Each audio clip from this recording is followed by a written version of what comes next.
In today's video, I'm going to teach you how to change your school community group name. This is a simple process, but it's something you want to get right because your group name is often the first thing new members see. It sets the tone for your entire community. I'll walk you through each step slowly and clearly so you can follow along on your own screen. First, open your browser and go to your school dashboard. Make sure you're logged into the account that owns or manages the community you want to rename. On your dashboard, you should see a list of your groups or communities. Click into the specific community whose name you want to change so that you're inside that group's main area. Once you're inside the community, look for the settings option. This is usually found in the top area of the interface, often as a button or a tab labeled Settings. Go ahead and click on Settings.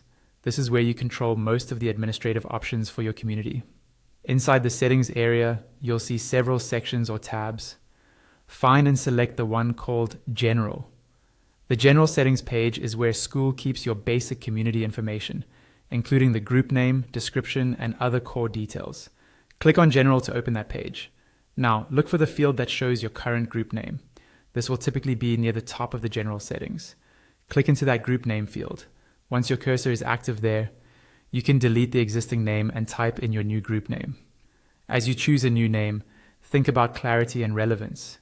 Pick something that clearly describes who the community is for or what it's about.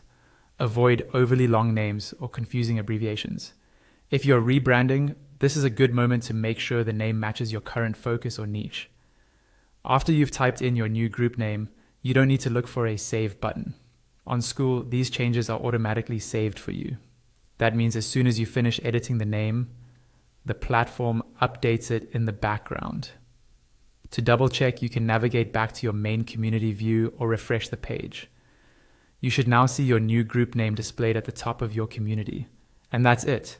You've successfully changed your Skool community group name.